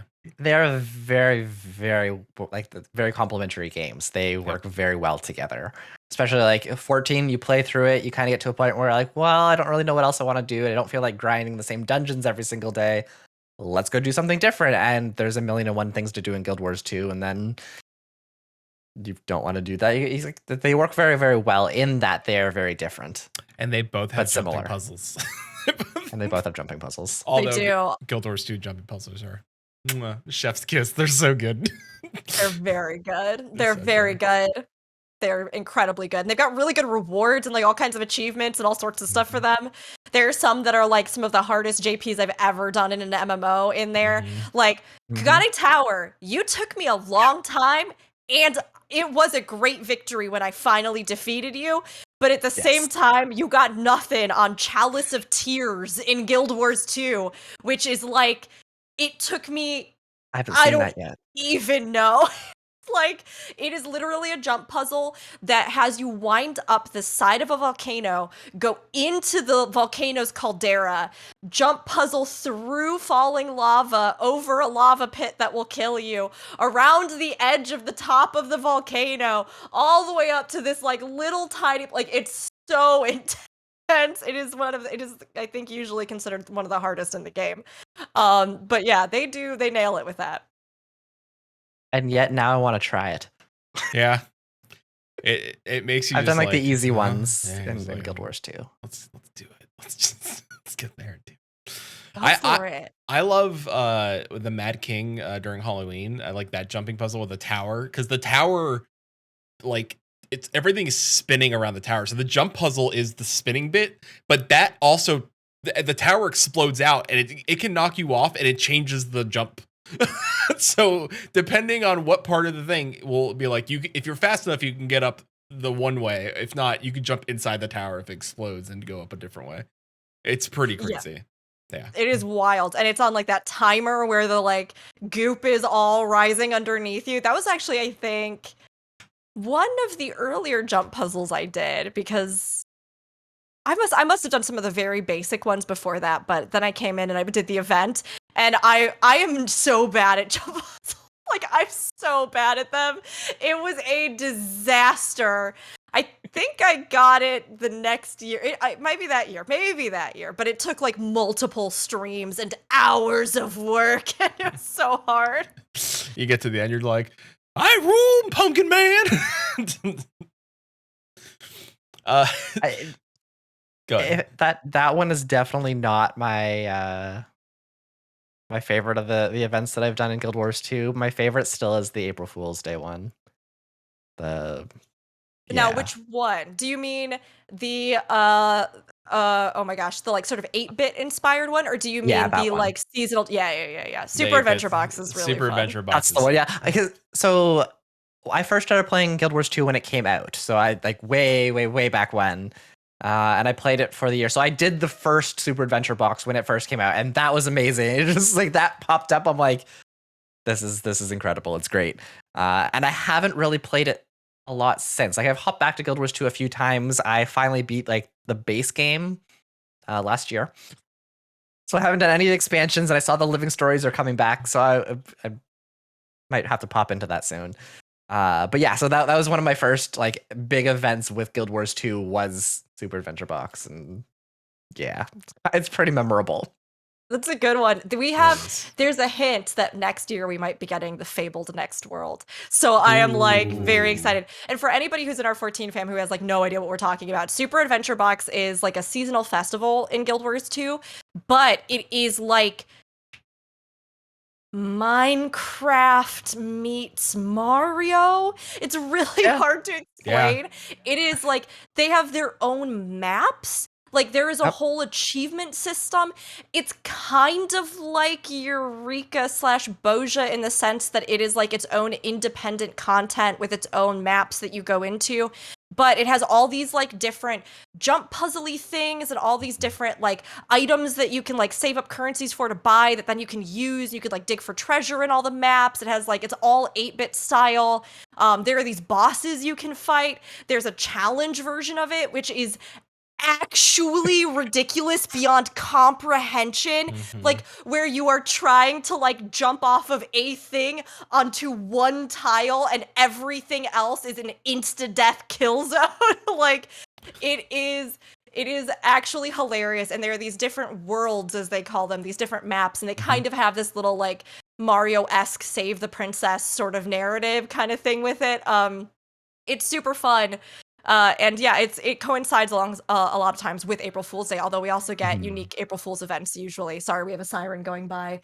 The city of Chicago singing its song for you. But yeah, it's super fun. It's super fun. I was gonna say, like, if for someone who hasn't in our audience hasn't played like Guild Wars 2, for example, super producer Susan, what could you tell them who's never tried it? Would you tell them like, oh, it's not overwhelming, or is it easy to get into, or? It's It's kind of like Final Fantasy 14. The core game is the slowest part of the experience. There's a lot of stuff, although both games actually just came up on their 10-year anniversary. So we had Endwalker and End of Dragons. They're very distinctively different. I'm not concerned about, like anything with that. It's just that they both were reaching the culmination of 10-year story arcs. So I think that End worked its way into the title. So both games right now are having to do a little bit of like retroactive polishing and cleaning on early game experience, which is very much the case with Guild Wars 2. One thing that I'll say about Guild Wars 2 is that there's more than meets the eye, like Transformers, but in the sense that you just have to give it a shot. It does things so differently than other MMOs. Final Fantasy XIV evolved out of Final Fantasy. It evolved out of other MMOs like World of Warcraft that were setting certain precedences, which we know they drew as an inspiration. It evolved from 11 and the precedent that 11 set. But Guild Wars 2 evolved from Guild Wars 1, which in and of itself just did things very differently than most other MMOs at the time.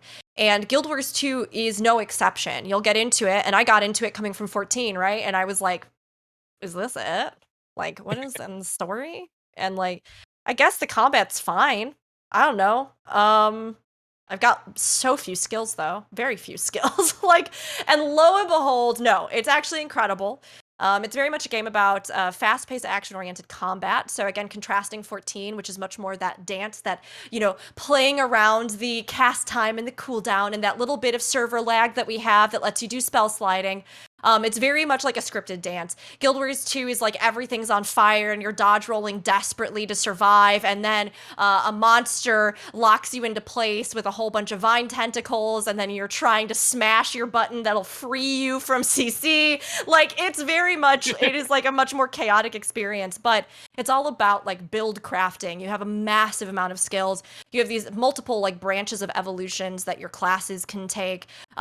You have a bunch of weapons that you can equip, all of which have their own unique abilities and can contribute to your builds, and weapon swapping in combat actively is a part of how you play the game and how you do rotations. It is very much like a wild, wacky experience. And I think it's one of the games that has shown the most growth over time. 14 has been a very consistent experience, even with, things that they're having to go back and polish and change.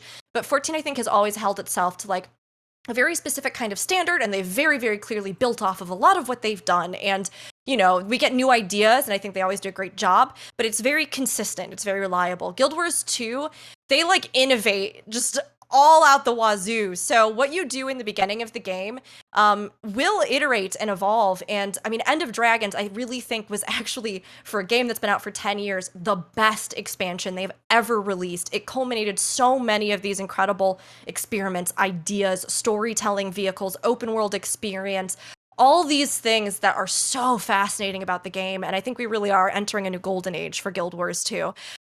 But you have to kind of like buckle in for the ride.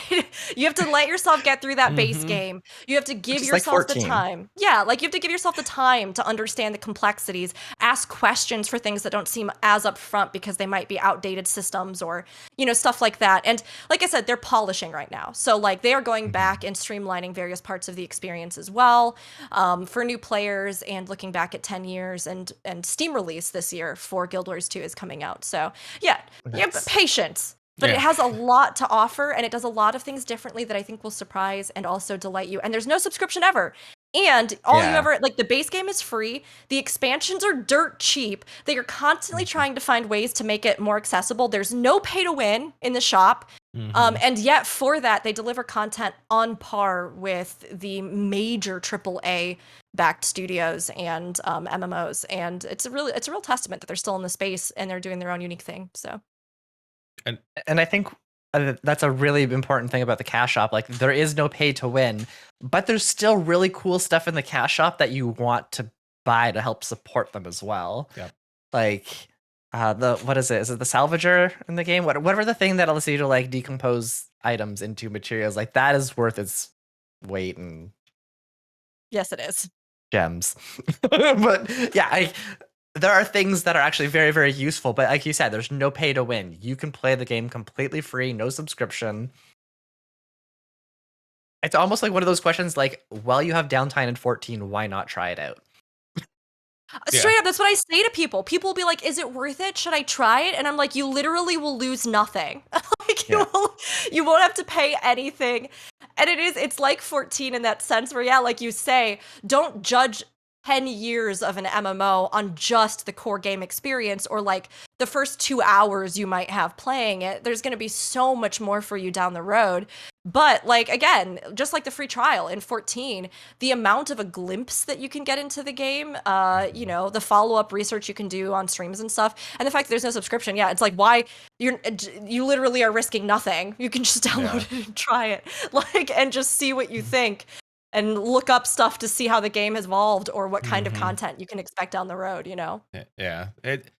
I think we've said this before, not only like on our show, but also like in our Discord, because like again, like shout out to Tibian, like because he was like, wait, is ESO like actually like a Elder Scrolls game? We're like, yeah, but it's like just like an Elder Scrolls game, but in like MMO form. And he's like, people told me it wasn't. Like, no, go ahead and try it. It's like, just you have downtime in 14, go try it. And he's like, this is like an Elder Scroll.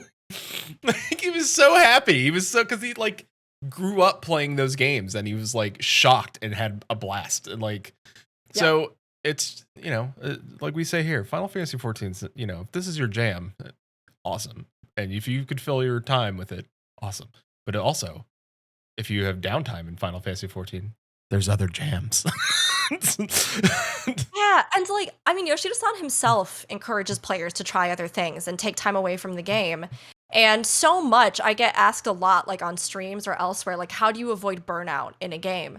And like, literally what I will tell people, whether or not you are a content creator, is like, if you find yourself logging into the game and you're like, oh, I don't even know what I'll do. I guess I'll do this. And, over time, that's like, oh my gosh, why is there nothing else for me to do? Or whatever it is. Maybe you even just want more of a perspective, because MMOs as a genre it's one of the types of game where what is happening in other MMOs affects the entire genre and or future expansions and or development of the MMOs, even the ones that you love, in a way that's so direct. It's so influential, right?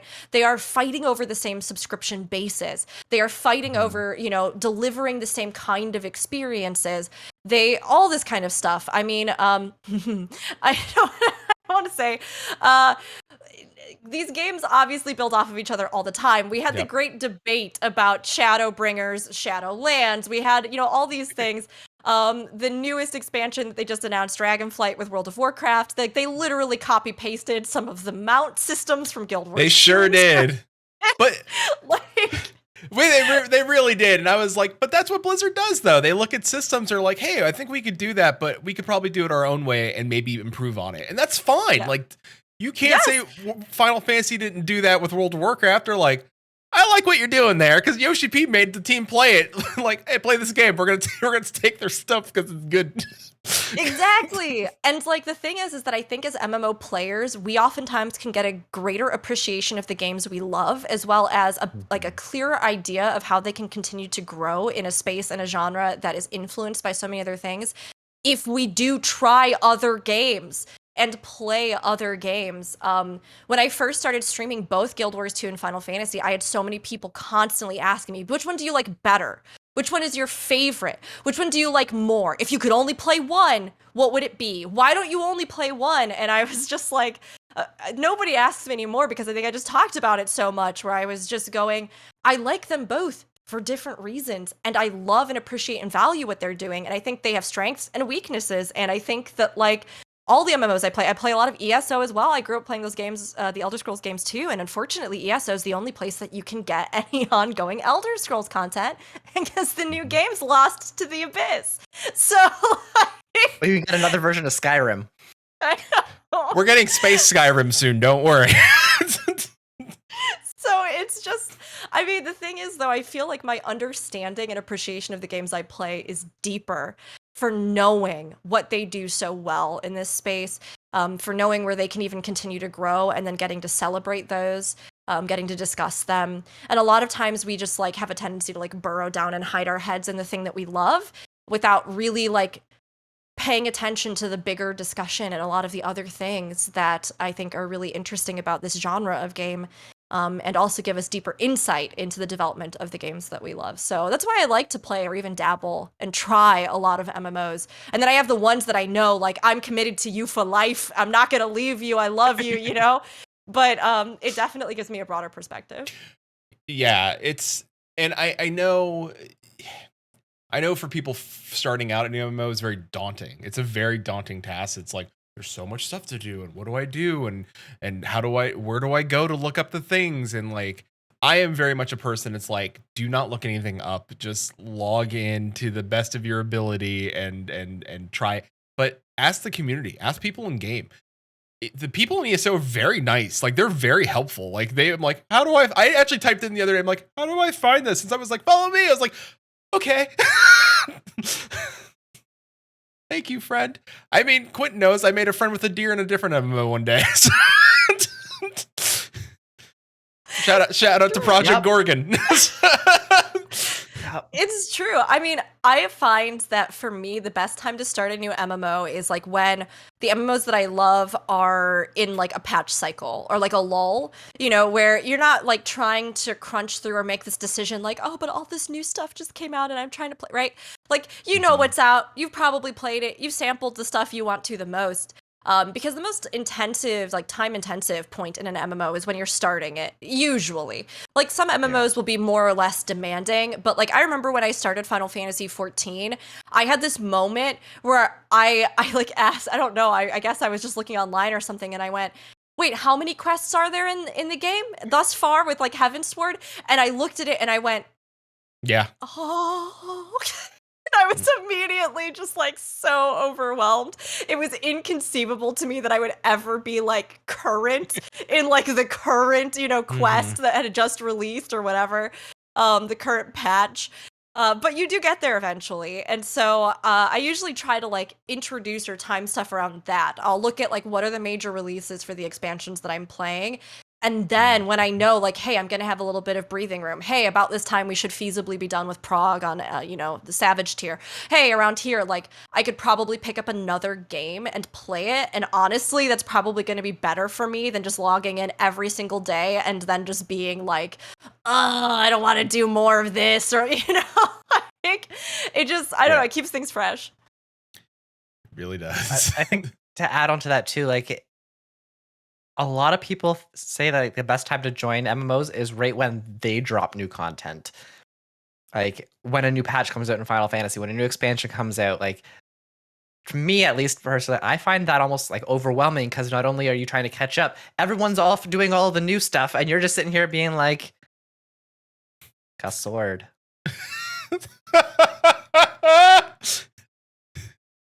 Wait, I can equip the shield? Like, you have no idea what's going on, and there's so many people, and it's just, I think there's just almost too chaotic. So, like, I think, like, what you said is right. Like, focus on, if you have a main game, when there's downtime from that you aren't feeling like playing that, regardless of what's going on in the other game, like, that's the time to hop into it rather than waiting for the expansion, waiting for the next big thing in that game to hit, because it's a lot to jump into. That's actually such a good point. I hadn't even thought of that, but yeah, you're totally right. Like, there's always a rush when something new is coming out in an MMO, and yet, like you said, I think that's probably the least new player friendly. The one good thing is that a lot of people who maybe were taking a break come back online, so there are just a lot of people online. But when I think about the amount of times that as like a new player I've come into a game, and if it's a part where there's like a lull or something, literally so many veteran players are excited to just run around with you and do nothing. Like they are happy to run around with you and just like escort you from point A to point B while you get the shield to equip with your sword, you know? Versus like when there is new content, when like they're going to be wanting to play that, they'll probably have less time themselves to want to like invest in what you're doing. Not that players won't, but just that like it is interesting because I think it's almost the reverse of when it's actually the best to get into a game. Yeah. And it all, like, I completely lost what I was thinking about. I think it also comes to, I was going to say, it also comes down to those lull times in those games are absolutely great times, because that's when you find like the guilds that are like wanting to help new players out and stuff like that, where they're not like, oh, we got to do the end game stuff, like the stuff that's new because we're all going to do it together, versus, oh, hey, you know, those are the people shouting in chat like, hey, we're taking on new recruits and want to help learn the game. And that's where you find your people and then your communities in those games, which is great, because then you start meeting new friends and you enjoy the games. And then you find out sometimes they play the other MMOs that you're playing as well. They're like, oh yeah, I play Final Fantasy 14 as well. Or, so you're like, and then you find sometimes they're on the same server, and then like, then it's just, oh, great. And like in like ESO systems, you have a 5-guild system. You can join 5 guilds in that game, which is great. And then Final Fantasy system, where you have the multiple chat rooms and Final Fantasy Twitter built in game. And I so desperately hope that with like data center travel and world visit and everything else that we've seen as an expansion in the game, that at some point within the next handful of years, they have a lot of other things they're working on, and those are like much needed and very good things. And I'm really excited about like the graphical updates, but we really need an overhaul of the social systems in this game. Like, Yes. we need free companies to be something that's not world specific. You need to be able to have your buffs when you're visiting a different world or data center. Like, you shouldn't have to like have a fellowship and a free company and like, you know what I mean? And a link shell. And you should just have like a fellowship posting board as a part of a free company to be able to like announce and talk about your events. You should be able to invite people to a free company or as a friend when they aren't online. Like, it's just baffling to me. Every other game I play, you can send an invite when someone isn't online. You can look them up no matter what server they're on without having to have them on your contacts list. You can like instance into their world. You can be in 5 guilds. You can be in like, it needs an update. It needs an update.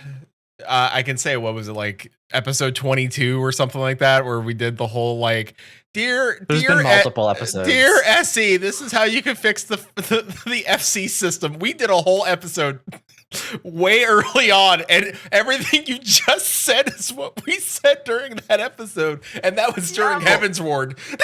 I'd say minus the cross world stuff, because that hadn't all been announced. That hadn't been announced, yeah.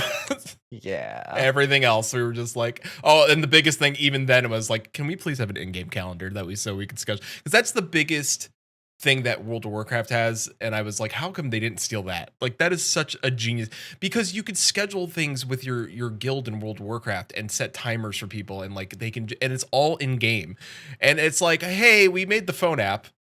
You guys have phones, right? And we made the phone app so you guys can do that through the phone. Nobody uses it. We've tried scheduling things through that. We just got a bot for Discord, and people do it that way. And I was like, why? Like, just please add it in game. It'd be so much easier. We really need it. And it's so weird when they make these like additional little disparate systems. I mean, obviously, oh my gosh, I just said it and now I'm gonna forget. The fellowship. The fellowship stuff, when it came out, it's like, how did you even think this is gonna function? Like, you couldn't even alphabetically search for names of fellowships. Like, people had to like post up these specific weird recruitment windows. But again, you couldn't just search for the name of the fellowship. You had to like go to the tab and like scroll through, and maybe it was on there, or maybe the invite window had already expired, or maybe it was. So, I mean, yes, it is something where I think we see more and more those divisions and the prohibitive problems with that. And as the player base continues to grow, we can, are getting more data centers, more servers. We had the big, Ether Crystal split, which I think really illustrated this. The fact that people were having to make these decisions, like, do I stay here because my raid group is here? Do I stay here because my social FC is there? It's tough too, because like, I have a lot of friends that I made in this game that like were playing the game before we became friends, right? So we all have these like disparate little FC groups and bubbles and all this stuff, but like people don't want to relocate because then they're going to lose their house. And it literally took them 2 years to get a house or whatever it was, just because they couldn't get a plot. People don't want to like consolidate FCs because like, oh, we've had this one for years, and like, sure, like 2 people play, but it's like, we want to have them on here. And So much of this was so liberating for me when in other MMOs, like in ESO, for example, I was like, okay, what are my interests? All right, I want to craft furnishing and do housing. So I found a guild that does that specifically and that could empower me specifically in that regard. And then I was like, yeah, I kind of want to do trials. So I guess I'll join this one that's all about trials and stuff. And then I went into that one. And then I was like, oh yeah, I need one that's like for selling stuff because, I want to make money in the game. So then I got a trading guild. Yep. And lo and behold, between all of those, I've never felt like I'm having to make these choices where I'm like turning my back on friends because of some weird arbitrary delineation of something I might want to do, or like, a world I may or may not want to be on, or a data center that I'm not a part of. So yeah, I hope they update that alongside everything else because there's a lot of room to grow that. We truly. Game on Brad says in chat, Guild War 2 allows you to join 5 guilds at once. I really see, like, Guild War, same system. It's a good system. Just let people join multiple things. Let people have fun. Except I feel like they took fellowships from ESO's guild system because you also can't search for guilds by name in ESO. No, you cannot. Yeah, that's something I think they are It's working true. on. Yeah, they are. It's bad. Yeah, so that's the one thing. Like, please just give us that. Please just. Great that they're like, you can join multiple. Like, how do I find it? Mm-hmm. And the community finder that they added for 14 is a great tool. But one of the things that I learned while working in public libraries is that you can have all the information and resources in the world, but if it is not the most in front of your face, easiest thing that literally just happens along the task that the person was already doing, they will not engage with it. They will not seek it out. They will not use it. They will probably not even know that it's there, even if there are 5 television screens and flyers in front of them that all say this is a thing that you can use, learn, or do, right? So anytime that we have stuff that is outside of the game itself, even some of the submenus in the game, which are confusing to navigate, but like anytime it takes you out of the game to make you like open that extra window, do that extra thing, you are already losing 50% of the people that would click that. You know what I mean? Yep. They might see it on the login screen, but they're like, it's whatever. Who actually like looks at those things unless it's some really cute new merch item or something new on the Mog station? You know what I mean? The only time somebody goes there, it's like, is that glamour? Or for me, it's like, is that a Payasa mount? Nightmare fuel. I think this is one of the things that I struggle with a little bit because one of my first MMOs that I played was EverQuest 2. And of every single MMO that I've played to date, it has the best social features still. It really does. It had the cross-world chat system that works very well. It has no limitation. Like, it doesn't have that same sort of like chat. Did it have private? I think it had private channels as well. You could add. It did have private channels. All cross-world, all of that work. It was backed by IRC, so it worked. You could actually used to be able to connect to it from outside of the game. Yep. But like they had all of that. They had guild tools. You could put comments, promote members, all the same stuff you can do in Final Fantasy, but easier. Custom ranks, custom everything. You could have multiple They had guild a calendar leaders. they eventually added in there. They had events. They had guild achievements. So like if you did something, and I think a few other games have this now too, but like if you could have an achievement for doing a thing, but if you did the thing with your guild, you'd get special achievements for it and stuff like that. And special housing items for it too. Special housing, all of that. Like all of the social stuff, and like guild finding, for example, they had a beautiful guild finding system. They had so many things that you could search for, and the interface to search them was the same interface as the guild window. So if you weren't in a guild, you bring up that window, it would say like, "Hey, you want to find something? Here you go." The whole thing was just very, very nice, and it was very welcoming as on both sides, like looking for guilds, looking for or like running a guild and trying to recruit people. Like they had people you designated as recruiters that you could just click a button, it would automatically send messages to them, so you could like chat with them before you if you were interested. Like and the fact that this came out in 2004 and every game since then has had worse systems is very, very frustrating. That's the problem when you come across a really cool system in a game and nothing else picks up on it. No one ever steals the good one. Like, why does no one take this one? This one's great. And I mean, it's just so silly to me because like being a part of a good community or easily having the ability to like find like-minded people, right, it is only a boon to player retention in a game. I mean, think about how many people will stay in a game because they like their guild, even if they don't necessarily love all the new content and stuff that's coming out for a game. Or, you know, I know a lot of people in World of Warcraft who are like, I've been with my guild for 15 years or something. You know, I didn't want to leave, and it was really hard for me because I couldn't decide if, you know, I liked the recent expansions and things like that. So not everybody is going to want to engage with guilds, which is totally fair and absolutely fine. You might not feel like becoming a part of a free company. You might want to play by yourself.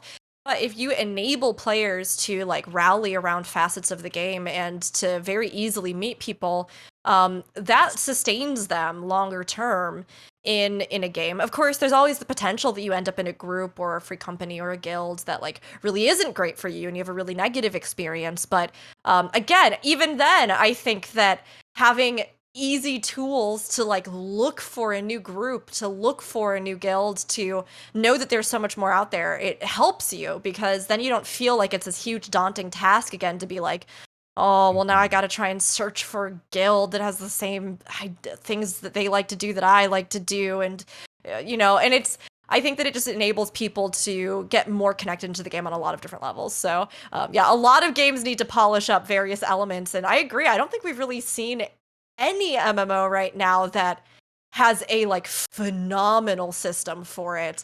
Like some good like bits and pieces from different ones. Guild Wars 2 does do like the unique raiding items. Like if you raid as a guild and you're repping your guild, you get like these special unique trophies and things for killing various bosses that can go in your guild halls and all kinds of things like that, and special rewards that you get for guild currencies and guild missions. But even that content hasn't been touched for a really long time, so it's interesting. Yeah, social tools and MMOs. You would think being an MMO, which is a highly social game, even though you don't have to play socially if you don't want to, you would think they'd have better social tools.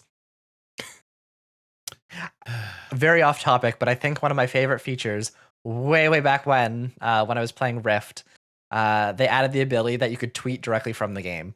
Yep. And that was beautiful. That was awesome. I remember that. That was so good. And oh, my favorite part was that if you did something really cool, you could instantly tweet out like the thing you did, and it would like attach a photo of the cool thing. Like if you did like an achievement or something, it would tweet out your screen at the moment when you got the achievement automatically for you. It was great. Yeah. That is so cool.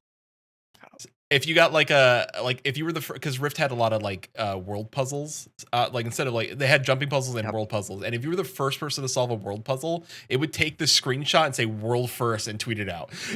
It was great. That is actually exceptional. I wonder like how much, you know, modern platforms and companies, right?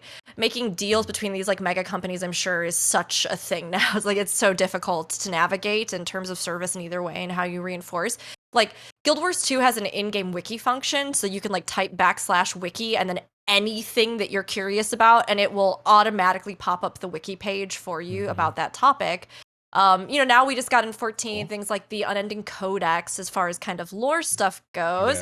And stuff like that. But yeah, I'm like waiting for an MMO to put some sort of like fully fledged Discord integration into their guild systems or something, or like to put, you know what I mean? It just seems like the potential is there.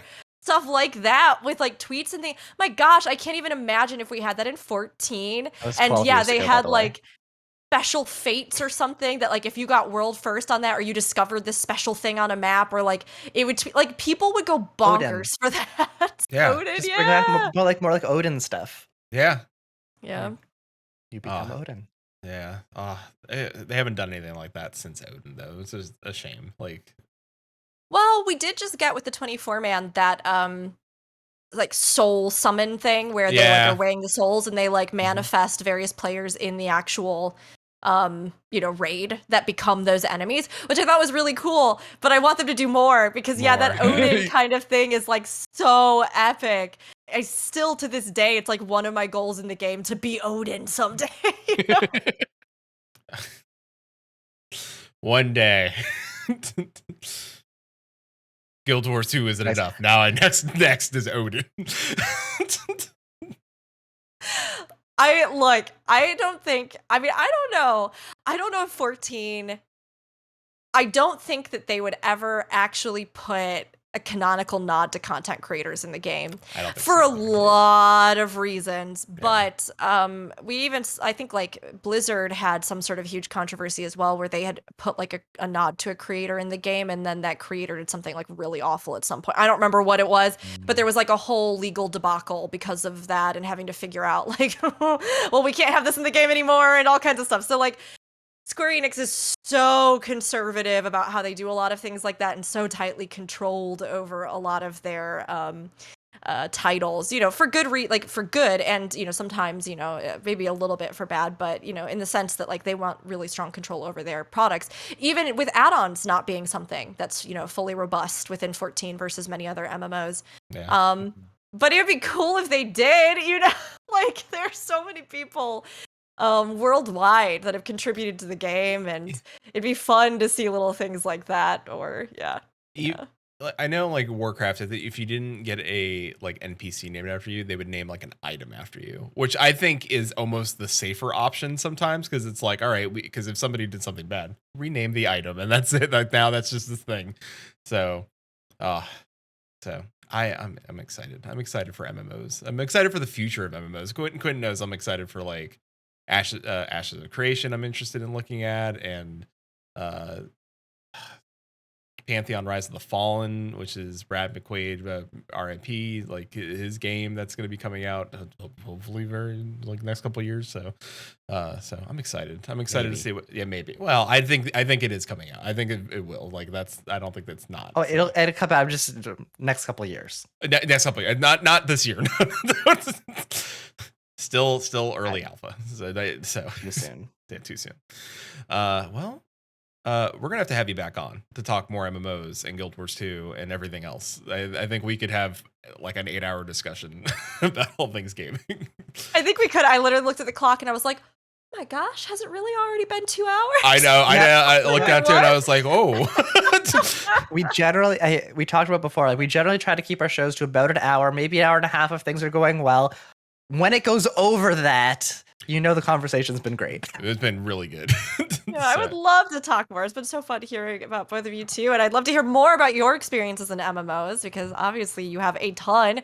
And even hearing back, I mean, gosh. You've been around a lot. Yeah. A lot. And you said you were doing podcasts even before. Like, how long have you been podcasting, both of you? Oh, boy. So this is technically my first podcast on air as a personality. Before this, I've been involved more on the tech side of fan sites. So before this podcast, I was actually briefly on a Guild Wars 2 podcast, which happened around launch. And that I think I was on one of the episodes, and I think it had 4, and then all of us had many other things going on. So we kind of disbanded at that point, but we had a really, really cool website. And before that, I was working on I did the technical work for one of the premier Rift podcast. One of my friends ran that, so I helped her run that, and we grew really. That was a really fun project. So I've been in this for about 12 years now in various forms of like behind the scenes podcasting. And of course there was the whole EverQuest Next and EverQuest Landmark, which is where Peter and I actually met. That happened in there as well. So, and that was but outside of that, I've done a lot of other like MMOs and games and stuff. Peter's done a whole lot more in MMO gaming than I have, but I've just been the podcasting side. MMOs interest me. They're just a cool. Like I like to listen to MMO devs talk about like their work, and like I remember when the one of the devs of SWTOR did at a gaming conference did a whole conversation about how creating single player gameplay, it was important in the MMO genre, and this was years ago, and like it was fascinating then to hear that and how much it's changed. And it's like it's the future of MMOs. Like it sounds weird, but like to get people in the door, they have to feel safe. And it was such a smart thought process of it's social, but how do you get somebody in the door to make them feel safe, and then eventually get them to like essentially how do you get a wallflower to not be a wallflower? And like that's what they think about now. And I wonder like how our future MMO is going to handle that and think about that stuff. Like how do you get a wallflower to not be a wallflower? So, and Final Fantasy is looking at that stuff too. So it's pretty cool. Yeah, Evercast was the name of the show. Yes.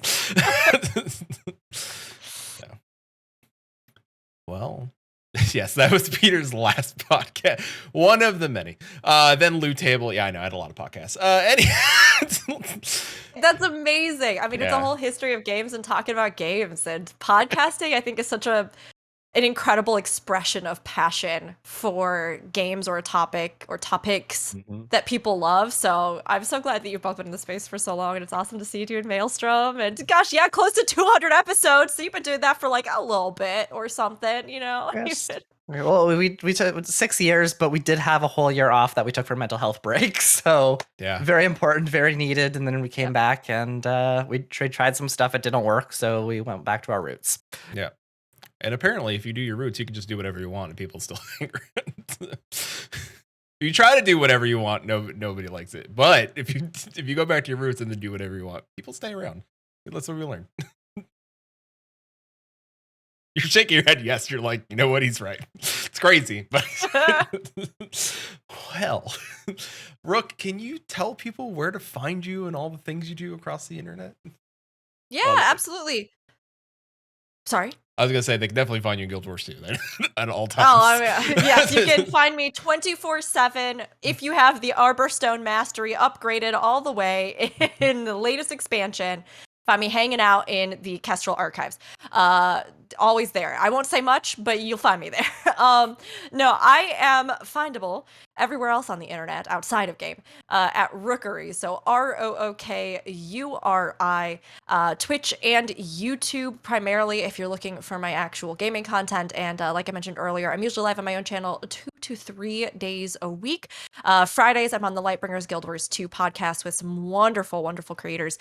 Saturdays, I am on Aetheryte Radio, which is Gamer Escape's Final Fantasy 14 podcast. And then as well, lots of bonus stuff, lots of other things coming up, additional podcast appearances like this one. Thank you so much again for inviting me. It was so great to get to talk with you and like officially meet you both. And doing a lot of other shoutcasting tournaments and, you know, hopefully other opportunities with that as well. Some other stuff coming up too. So be sure to check that out. And on my YouTube, which is also Rookery, we have all sorts of content, playthrough stuff. My big feelings on display for everybody is how much of a hot mess I can be while playing video games. As well as some deep dive lore videos, which I'm hoping to continue to add to. They just take a long time to research and write and record and do everything. So I'd really like to add some more to that. But we have lore videos. We have my media tour footage. We have the cover of Answers that I did dressed as Venat. We have all kinds of stuff up there. So if you're curious and you want to see even stuff about Guild Wars 2, Final Fantasy 14, as well as things like my first ever time playing through the Halo games, which was, I've never laughed so hard or died so much. There's a lot of stuff up there, but no matter what we're playing, we're always having a good time. So yes, Rookery everywhere. The only exception is Twitter, where it is Rookery_. We feel your pain. I know. Like, there's a suspended account that has Rookery, and I couldn't believe every other platform Rookery spelled with the URI is available, and it's just Twitter where there's a suspended account, and I'm like, please just give it to me, Twitter, please. Yep. Just let me have it. We know the pain. Everywhere else, Maelstrom Radio. Twitter, Maelstrom_radio. Why? In person, I've never used it since like 2001 or whatever. They have to come up with a better system for relinquishing names. That's a whole other thing. We could do an entire podcast about that. Yeah, it's ridiculous to me. It's like every other platform you can contact somebody and be like, hey, here's my brand. Here's all my stuff. Twitter, it's like, good luck. Yeah. Maybe they'll get back to you, but they never do. So you gotta get an inside person in there, just like personal contact. Technically, the inside person is pretty active on Twitter. You just tweet at him now. Someone that actually knows what's going on. All right, fair, good enough. We have gaming streams here at twitch.tv/Maelstrom Radio Sunday, Monday, and Thursday. So you can catch us doing things. Coffee, Cast, and Chat coming back on Sunday. Yeah. All right. That's my Stardew stream. Woo. Yes, it is. Episode 194 happens on Friday, May 13th at 6 p.m. Pacific, 9 p.m. Eastern, 2 a.m. BST. Bring your black cats. Yeah. and your hockey pass. So cover all the bases. When we reach 777 followers, there will be a Kigurumi stream, and we will gladly wear them whenever we hit 777. Even if it's hot out in France. Oh no. Susan's changing your scripts now. Oh no. Like, not when it's hot. Okay, we're just now just it's just oh no, that's gonna be a warm stream. Oh boy. All right, well.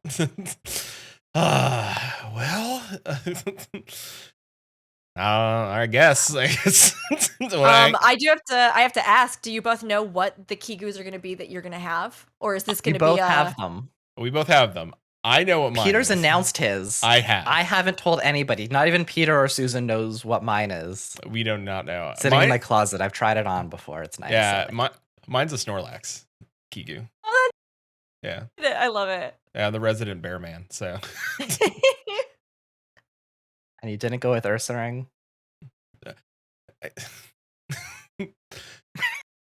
It was easy. Susan, listen, dear lovely Susan, our producer, I came home and Susan's like, I got you a thing. and it was the Snorlax Kigu. So, Chef's kiss. Fair enough. 10 out of 10. Good. Yeah, Very 10, good. 10 out of 10 best partner. So. Well, as always, if you don't know, now you know. Till sea swallows all. Keep listening.